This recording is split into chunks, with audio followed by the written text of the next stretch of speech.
मुझ पर अत्याचार किया गया है महाराज। लंकेश्वर महाराजा रावण की दुहाई है। क्या हुआ शूर्पणखा? हाँ भैया, ये शूर्पणखा की नाक नहीं कटी है, ये लंकेश्वर महाराजा रावण की नाक काटी गई है। किसने किया यह दुस्साहस? एक मानव ने। एक मानव ने? असंभव। हमारी राक्षस जाति सबसे उत्तम है। किसी मानव को उस उत्तम जाति पर हाथ उठाने का साहस हो, उससे पहले हम उसका हाथ काट देंगे। फिर उन्होंने तो हमारी बहन को अपमानित किया है। हम इसी समय उन पर आक्रमण करके बदला लेंगे और उनकी स्त्री को अपनी रानी बनाएंगे और उन दोनों वनवासियों की बोटी बोटी काटकर अपने राक्षसों में बांट देंगे। मेरी माने तो आप छल से उसकी स्त्री को हर लें। राम अपनी स्त्री को अत्यधिक प्रेम करता है। आप बहुत अशांत लग रहे हैं लंकेश। कहिए, आपकी चिंता का कारण क्या है और उसके लिए मुझे क्या करना होगा? मारीच, एक मानव ने हमारी छावनी को विध्वंस कर डाला है, खर और दूषण को मार डाला है। एक मानव ने? कौन है वो? सुना है अयोध्या का कोई राजकुमार है, राम।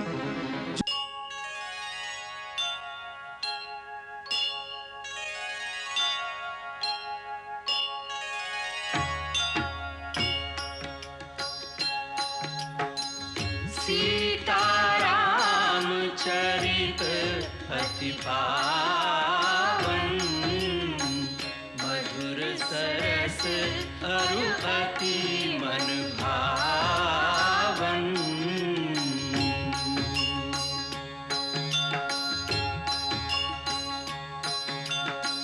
पुनि पुनि कितने हो सुने सुनाए,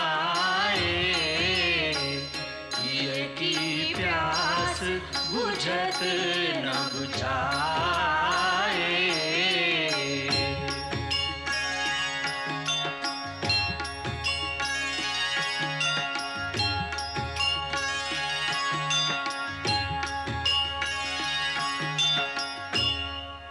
की दुहाई है, मुझ पर अत्याचार किया गया है महाराज।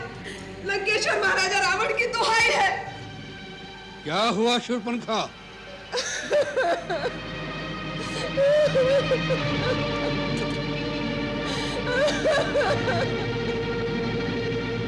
ये कैसी गति बना रखी है? तुम्हारी नाक पर ये घाव कैसा? ये घाव नहीं है, तलवार से प्रहार किया गया है। क्या? तलवार से प्रहार? हाँ भैया, ये शूर्पणखा की नाक नहीं कटी है, ये लंकेश्वर महाराजा रावण की नाक काटी गई है। आप यहाँ राग रंग में भूले बैठे हैं कि शत्रु ने आपकी सीमा पर आक्रमण करके आपकी अग्रिम छावनी को विध्वंस कर दिया है। छावनी को विध्वंस कर दिया है? तो जनस्थान में बैठे खरदूषण क्या कर रहे हैं? खरदूषण युद्ध में मारे गए हैं। उनको मारना तो काल के लिए भी असंभव था। किसने किया यह दुस्साहस? एक मानव ने। एक मानव ने? असंभव। खर और दूषण दोनों शक्ति, बल और पराक्रम में हमसे किसी प्रकार कम नहीं है। एक मानव ने उन्हें मार डाला, इस बात को हम विश्वास नहीं करते। अकंपन, तुम चुप क्यों हो? शूर्पणखा कहती है, क्या ये सत्य है? हाँ, ये सत्य है महाराज। इसका अर्थ है कि यह सब देवताओं का षड्यंत्र है। एक मानव की आड़ लेकर उन्होंने हमारी सीमा पर आक्रमण किया है। कौन कौन देवता थे उनके साथ? इंद्र अवश्य आया होगा। बताओ, कौन कौन देवता उनकी सहायता करने आए थे? पिताश्री, इन देवताओं की ताड़ना किए बहुत दिन हो गए हैं। वो त्रिलोक विजय लंकेश्वर की शक्ति भूल गए? क्या इंद्र भूल गए कि मेघनाथ का नाम इंद्रजीत क्यों है? आज्ञा दीजिए पिताजी, इन सभी देवताओं को बांधकर इसी सभा में उपस्थित कर दूं। उन्हें षड्यंत्र रचने का उचित दंड दिया जाए। नहीं युवराज इंद्रजीत, उस मानव के साथ कोई देवता नहीं थे। कोई देवता नहीं थे? तो फिर कौन सी शक्ति थी उनके साथ? वो अकेला था। अकेला था? वो मानव है या भगवान? स्वयं भगवान विष्णु के लिए भी अकेले ऐसा साहस करना कठिन हो सकता है। हाँ भैया, वो है तो मानव ही, लेकिन कोई अलौकिक मानव दिखता है। उसका छोटा भाई भी साथ है। दोनों के रूप में ऐसी मोहनी है कि एक बार देख लो तो दृष्टि हटाने को जी नहीं चाहता। उनके साथ एक स्त्री भी है जिसके रूप को एक बार देख लो तो कामदेव भी मोहित हो जाए। कोई देवांगना, अप्सरा, गंधर्व, किन्नर अथवा नाग कन्या भी उसकी सुंदरता को जीत नहीं सकती। शूर्पणखा, तुम मुझे इस समय उनके और उनकी स्त्री के रूप की मोहिनी की अनर्गल बातें न सुनाओ। मुझे उस मानव की शक्ति और बल पर विचार करने दो। मुझे सोचने दो कि किस कारण उसने रावण की शक्ति को ललकारने का साहस किया है। इसके पीछे क्या भेद है? वही तो मैं कह रही हूँ। उसका भेद केवल इतना ही है कि जब मैंने उस स्त्री को देखा तो मैंने सोचा जिस प्रकार संसार की हर उत्तम वस्तु महाराजा रावण के पास है, उसी प्रकार इस नारी को भी लंकेश्वर के राजमहल की शोभा होना चाहिए। यह सोचकर ही मैं उस नारी को आपके लिए उठाने गई कि दोनों भाइयों ने मुझ पर आक्रमण करके मेरी ये दुर्दशा कर दी। जब मैंने कहा कि मैं लंकापति रावण की बहन हूं, मेरी हंसी उड़ाई गई। उतना ही नहीं, मेरे नाक को काटकर आपको चुनौती भेजी है और कहा है कि जाकर अपने भाई से कह दो कि अपनी वीरता पर इतना अभिमान है तो स्वयं आकर ले जाए सुंदरी को, नहीं तो अपनी नकली बहन के आंचल में मुंह छुपाकर लंका से भी भाग जाए। बस करो शूर्पणखा। क्षमा करें महाराज, मेरा हृदय अपमान की ज्वाला से धड़क रहा है। उन्होंने आपकी बहन के नाक काटकर असुरों को एक तरह से चुनौती भेजी है, आपकी वीरता को ललकारा है। अगर आप में आत्मसम्मान की भावना है तो आज ही उस स्त्री को छीनकर उनसे ले आइए और उन दोनों मानवों को मेरे हवाले कर दीजिए ताकि मैं उन दोनों को अपनी इच्छा अनुसार दंड दूं।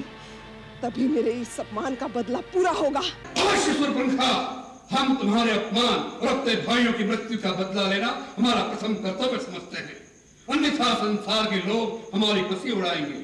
अकंपन, कौन है वो मानव जिन्होंने अपनी मृत्यु का आवाहन किया है, हमारे भयंकर जनस्थान का विनाश किया है?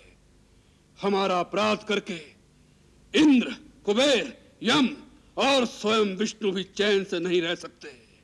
जो रावण काल का भी काल है, अग्नि को भी भस्म कर सकता है, मौत को भी मार डालने की शक्ति रखता है, उसके रास्ते में आने का साहस किसने किया और क्यों किया? महाबली लंकेश्वर, वो कौशल देश के राजा दशरथ के पुत्र हैं राम और लक्ष्मण। वे बड़े ही यशस्वी और तेजस्वी दिखाई देते हैं। उनके बल और पराक्रम की कोई तुलना नहीं है। सारे संसार के धनुर्धारियों में वो सर्वश्रेष्ठ माने जाते हैं।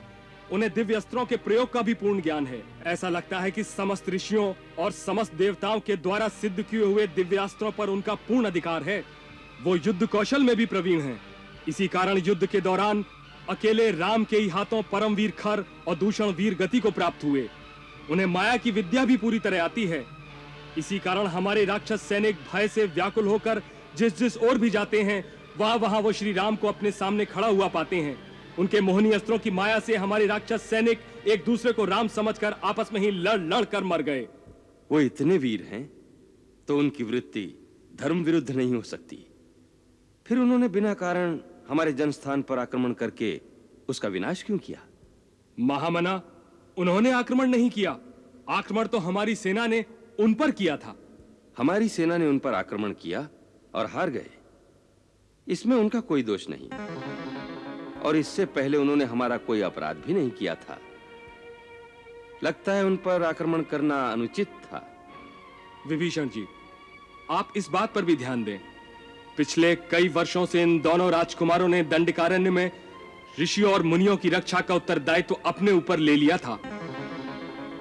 इनका आश्चर्य पाकर ऋषि और मुनि वनों में निर्भय होकर विचरने लग गए हैं। उनकी करनी ऐसी जान पड़ती है जैसे पृथ्वी को राक्षसों से रहित कर देंगे। उन्होंने विराट जैसे बहुत से बलवान राक्षसों को भी मार डाला है, जो अपने आहार की खोज में तपोवन में जाकर ऋषियों मुनियों का भक्षण करके जीते थे। इस दोष के लिए वो अवश्य ही दंड के भागी हैं। हर दूषण ने उन पे आक्रमण करके उचित ही किया था। यह केवल आवेश की बात है युवराज इंद्रजीत। बुद्धि का तर्क इसके विपरीत होगा। सबसे पहली बात तो यह कि उन्होंने अपनी सीमा के अंदर अपनी प्रजा की रक्षा की थी, जिसका उन्हें पूर्ण अधिकार था। दूसरे, जिनके शौर्य का बखान हम पहले से सुनते आ रहे थे, उनके बलाबल की पूरी जांच किए बिना हमारे सेनापति खर और दूषण ने केवल एक स्त्री के भड़काने पर धावा बोलकर अपनी सेना का सारा नाश कर दिया। इससे बड़ी भूल और क्या हो सकती है?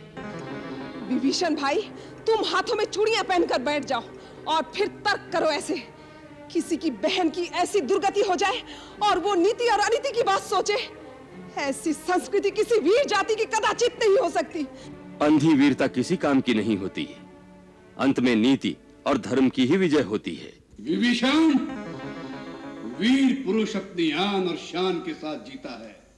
वह तुम्हारी तरह इस भय से आशंकित नहीं रहता कि कहीं ऐसा ना हो जाए, वैसा ना हो जाए। हमारी राक्षस जाति सबसे उत्तम है। किसी मानव को उस उत्तम जाति पर हाथ उठाने का साहस हो, उससे पहले हम उसका हाथ काट देंगे। फिर उन्होंने तो हमारी बहन को अपमानित किया है।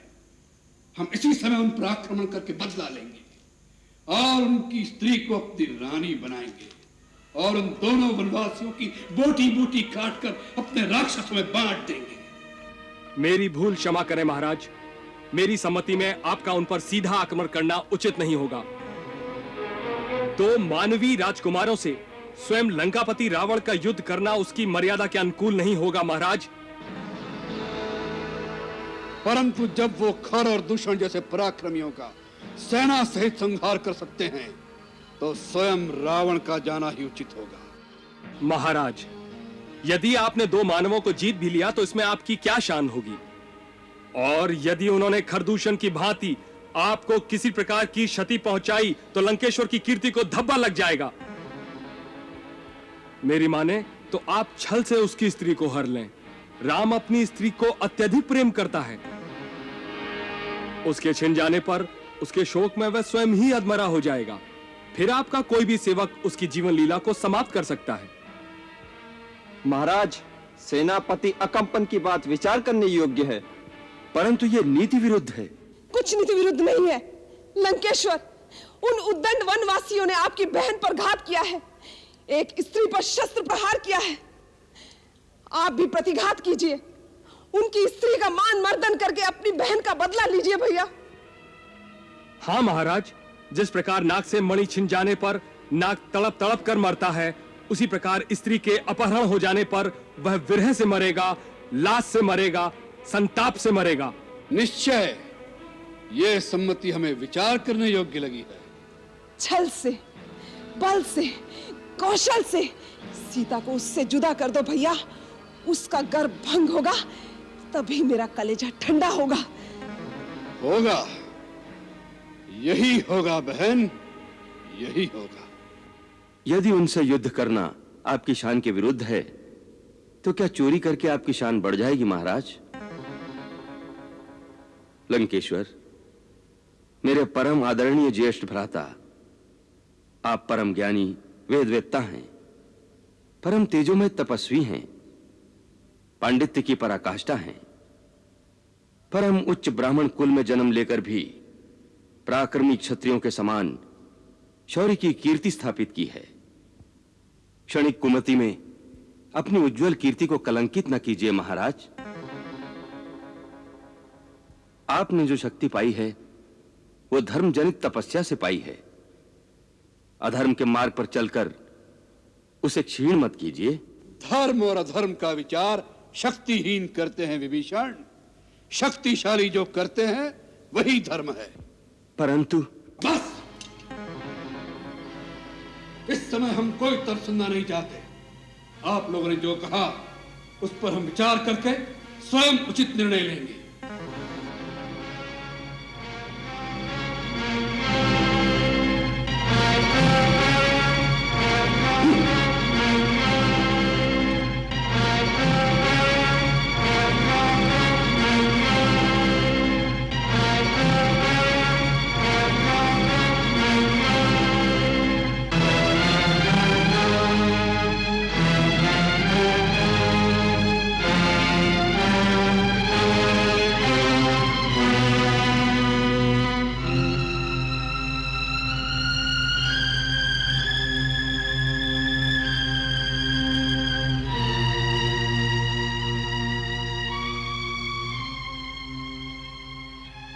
भैया, इसमें इतनी सोचने की आवश्यकता नहीं है। सीता आप ही के योग्य है। उसे आपके पास लाने के लिए मैंने अपनी नाक कटा दी है। आपके दोनों भाइयों ने प्राण त्याग दिए हैं। उसके बाद भी अगर आपने उसका हरण नहीं किया तो आपको शक्तिहीन समझकर फिर कोई आपके लिए प्राण न्यौछावर नहीं करेगा। नीति कहती है कि अग्नि, रोग, सर्प और शत्रु को कभी तुच्छ नहीं समझना चाहिए। और फिर ये कोई साधारण मानव नहीं लगते जिन्होंने खर और दूषण को पराजित किया। उनसे बैर मोल लेने से पहले अच्छी प्रकार सोच लेना चाहिए। आप राजा हैं, आप जो भी करेंगे उसका परिणाम आपकी सारी प्रजा को भुगतना पड़ेगा। आपका कोई कार्य व्यक्तिगत नहीं हो सकता महाराज। सुना है कि आज दरबार में विभीषण जी ने भी आपको यही सम्मति दी है। विभीषण इसलिए कहता है क्योंकि वो कायर है, उसके रक्त में वीरता का जोश नहीं है। और मंदोदरी भाभी इसलिए कहती हैं क्योंकि उन्हें सौत के आने का भय लग रहा है। भैया, सीता जैसी अनुपम सुंदरी अगर इस राजमहल में आ जाए तो इनका प्रभाव कम हो जाएगा। सीता को एक बार देखने के पश्चात आपको संसार की दूसरी नारियां तुच्छ लगने लगेंगी। उसे एक बार ले तो आओ भैया। शूर्पणखा, एक स्त्री दूसरी स्त्री के हृदय में छुपी हुई बात को पहचान सकती है। मैं देख रही हूँ कि तुम अपने निजी प्रतिशोध के लिए अपने महापराक्रमी भाई को एक चोर का काम सिखा रही हो। स्वामी, यदि किसी स्त्री को पाना इतना ही आवश्यक है तो एक वीर की भांति उसे युद्ध में जीत कर ले आइए। जिसे आप चोर की तरह उठा लाएंगे वो आपका क्या आदर करेगी। दूसरी बात यह भी विचार योग्य है कि वो किसी और की स्त्री हो चुकी है, पर स्त्री का हरण एक पुरुष के लिए कहां तक धर्म संगत है। धर्म संगत? महारानी मंदोदरी, एक साधारण पुरुष और राजा के धर्म में अंतर होता है। एक साधारण पुरुष किसी की संपत्ति पर हाथ डाले तो वो पाप हो सकता है, परंतु राजा सारे देश की संपत्ति का स्वामी होता है। फिर सीता की बात तो ऐसी है जैसे एक अंधे भिखारी की गुदड़ी में संसार का सबसे अमूल्य रत्न पड़ा हो, जहां उसका कोई उपयोग नहीं। राजा का अधिकार कि उस रत्न को भिखारी की झोली से निकालकर अपने मुकुट में सजा ले, जिससे उस रत्न और राजा दोनों का आदर बढ़े। और हमने ऐसा ही करने का निर्णय किया।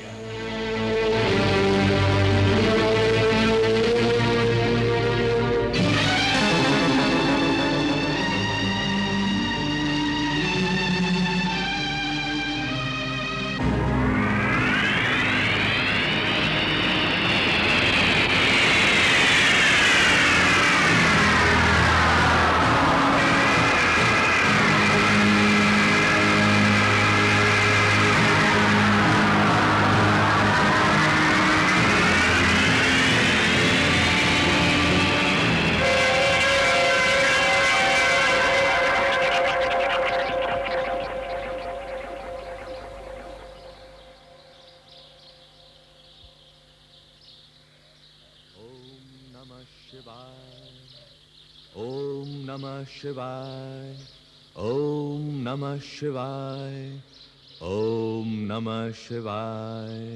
मारीच है महाराज? लंकेश्वर, आइए पधारिए महाराज, आपका स्वागत है।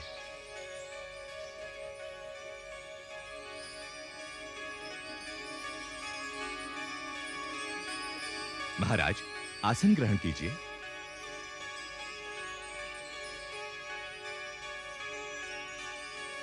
आपके इस प्रकार अकस्मात मारीच की कुटिया में आने से मन में शंका हो रही है। आपके राज्य में सब कुशल तो है ना लंकेश्वर? तात, हम तुमसे सहायता मांगने आए हैं। विकट समस्याओं का समाधान करने में तुम जैसा बुद्धिशाली और कोई नहीं है। तुम बड़ी बड़ी मायावी विद्याओं के ज्ञाता हो।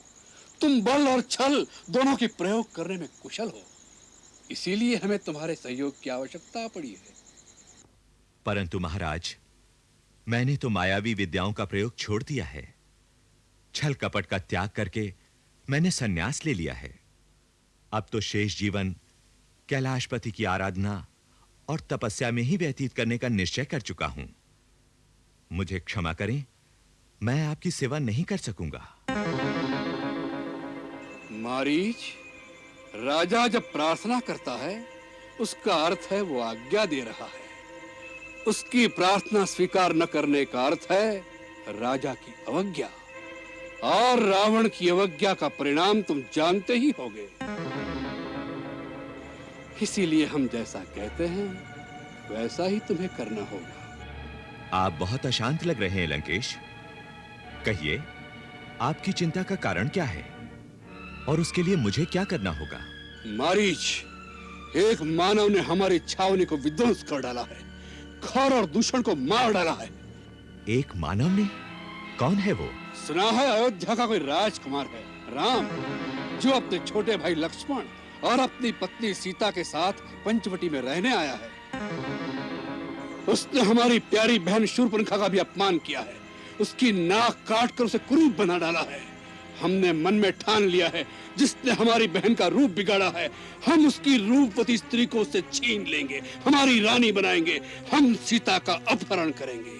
इसलिए हमें तुम्हारी सहायता की आवश्यकता है। मेरी सहायता? हाँ, तुम अपनी माया से एक अद्भुत स्वर्ण मृग का रूप धारण करो, जिसके सींग सोने के हो, जिसका चरम सुनहरी हो, ऐसा जैसा कभी किसी ने देखा ना हो। तुम्हें देखकर राम और लक्ष्मण भी शिकार के लिए भागेंगे। यदि वो न निकले तो सीता उन्हें अवश्य तुम्हारे शिकार के लिए भेजेगी। उस समय मैं उसे कुटिया में से उठा लाऊंगा। देखो, उस सुंदरी का कैसा सौभाग्य है कि वन की कुटिया में से सीधी लंका के राजमहल में पहुंचने वाली है। उसका सौभाग्य है या नहीं, परंतु आपका दुर्भाग्य अवश्य उदय हो रहा है महाराज रावण। क्या? हाँ लंकेश, आप जिसे एक छोटे से राज्य का कोई साधारण राजकुमार समझ रहे हैं, उस राम की महिमा आप नहीं जानते। मुझे लगता है कि कोई सचमुच आपका परम शत्रु है, जिसने आपको यह सलाह दी है, क्योंकि इस दुष्कर्म के बाद आप कुल समेत नष्ट हो जाएंगे। लंका की ईंट से ईंट बच जाएगी। आप मेरी मानिए तो ये सब कुछ भूलकर लंका वापस चले जाइए। आपके रंग महल में एक से एक सुंदर रानी है, उन्हीं के साथ आनंद का जीवन बिताइए। सीता रूपी ज्वाला को हाथ मत लगाइए, नहीं तो सब कुछ भस्म हो जाएगा। कायर, डरपोक, शत्रु की महिमा का बखान करके रावण को डराने की चेष्टा कर रहे हो। रावण, जिसके भय से भय भी भयभीत होता है, जो काल का भी काल है। मैं आपको डराने के लिए नहीं कह रहा महाराज, मैं सत्य कह रहा हूं। मैं राम का अलौकिक प्रताप देख चुका हूं। मुझे एक बिना फर का बाण मारा था तो मैं 100 योजन दूर समुद्र के इस पार आ गिरा था। वो साधारण मानव नहीं है। इतना तो सोचिए कि जिसने ताड़का और सुबाहु का वध किया, शिव के जिस धनुष को बड़े से बड़ा महाबली नहीं हिला सका था, उस धनुष को सहज ही में तोड़ डाला। खर और दूषण जैसे योद्धाओं को उनकी विशाल सेना के साथ समाप्त कर दिया। वो क्या साधारण मानव हो सकता है? महाबली, आप उनसे शत्रुता का विचार छोड़ ही दीजिए। इसी में आपका और आपके राज्य का भला है। मारीच, हम तुमसे उपदेश लेने नहीं आए। जिसने तुम्हारी माता का वध किया, उसके लिए तुम प्रीति दिखा रहे हो। प्रीतिवश नहीं राजन, मैं विनाश के भय से ये सब कह रहा हूं। है? तुम किसे डराने की चेष्टा कर रहे हो? यदि राम साधारण मानव नहीं है तो क्या रावण साधारण पुरुष है? रावण, जिसके डर से देवता भी कांपते हैं, जो कैलाश पर्वत को उठाने की शक्ति रखता है, स्वयं यमराज भी जिसका दास है। रावण अर्थात एको हम द्वितीयो नास्ति, न भूतो न भविष्यति।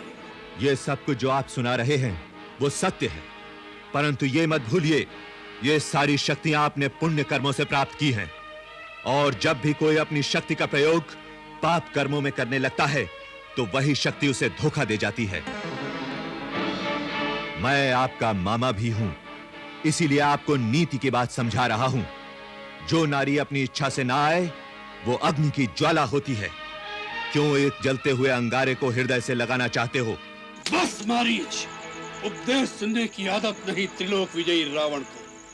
हम तीनों लोकों के राजा हैं। संसार की सभी सुंदर वस्तुओं पर हमारा अधिकार है।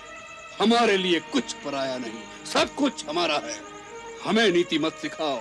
शक्तिशाली पुरुष जो करता है वही नीति कहलाती है।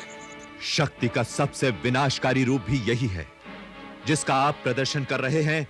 यही विनाश का मूल है राजन। तुम नीति की बातें करते हो और इतनी नीति भी नहीं जानते कि राजा के सामने तर्क नहीं करते।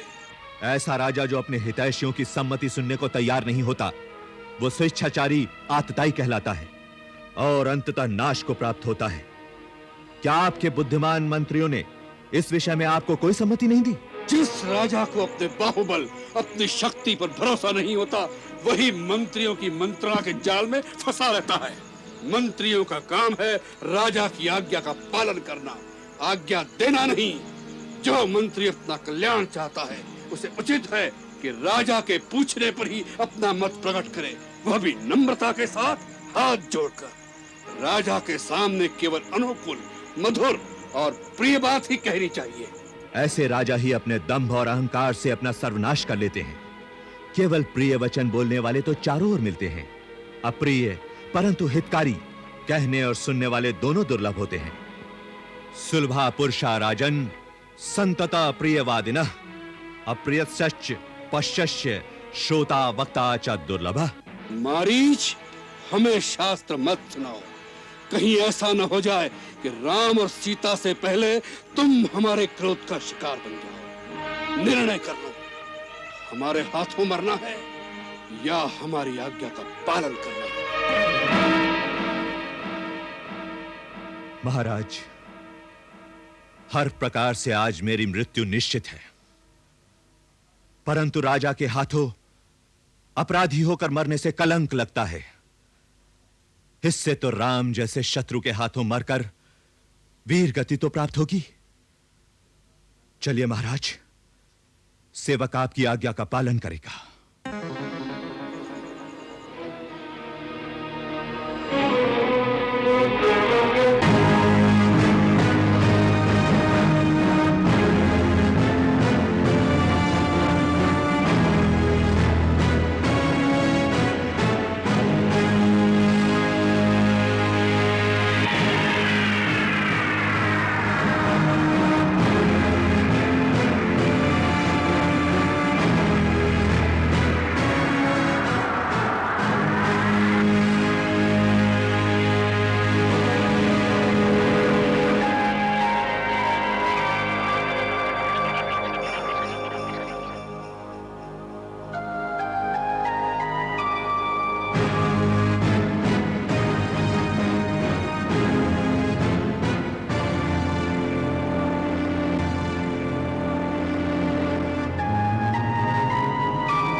लक्ष्मण भैया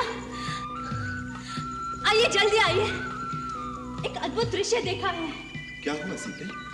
एक अलौकिक मृग हमारे आश्रम के पास घूम रहा है। अलौकिक मृग? हाँ। कहाँ है? आइए, जल्दी आइए। आइए स्वामी, आइए जल्दी आइए।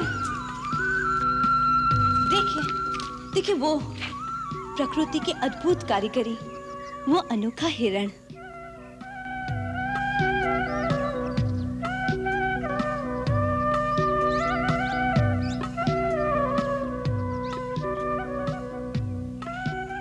विचित्र मृग कभी देखा है? इसके सींग देखिए, लगता है सोने के हैं। उसकी खाल भी सुनहरी है। सचमुच अद्भुत, विलक्षण। देखा लक्ष्मण? देख रहा हूं भैया।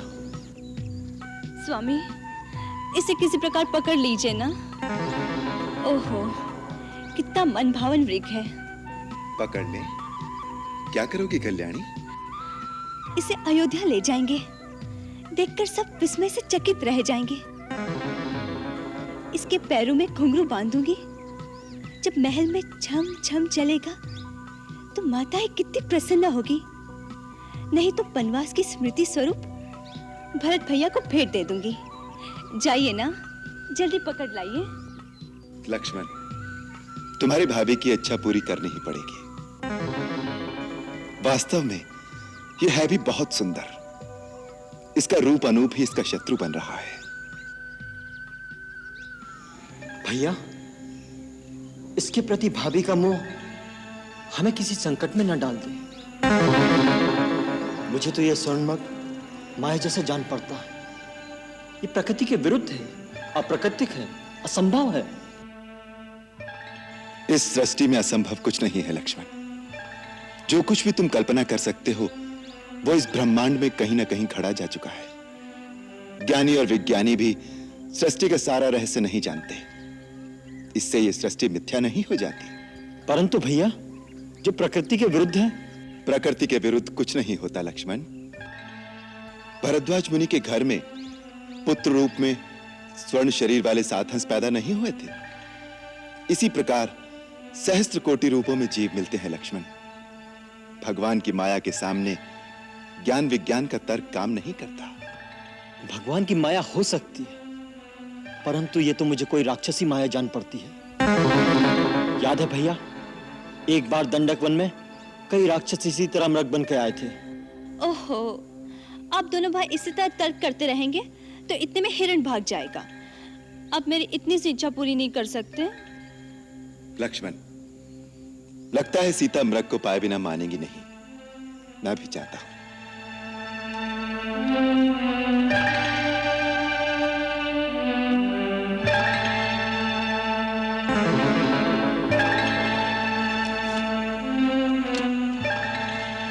यदि मृग जीवित हाथ ना आया तो क्या हुआ? उसकी मृगचम कितनी सुंदर है। आपकी पूजा में आसन के काम आएगी।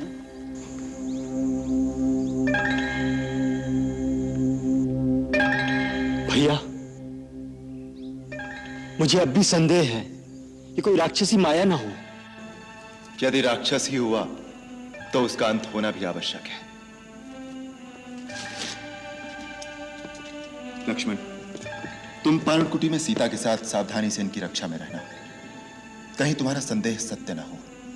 मैं जानकी की इच्छा पूरी करने के लिए इस कांचन रथ के पीछे जाता हूं। जीवित अथवा मारकर शीघ्र लौट आऊंगा। लेकिन सावधान लक्ष्मण, वन में कई राक्षस घूमते रहते हैं, इसलिए किसी भी स्थिति में सीता को अकेली मत छोड़ना। जो आज्ञा भैया।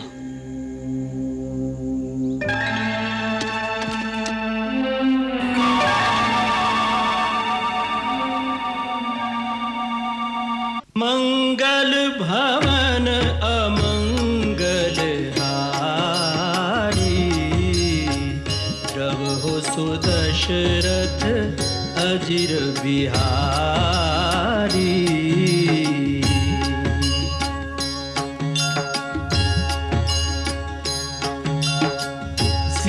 सीताराम चरित अति पावन, मधुर सरस अरु अति मन भावन।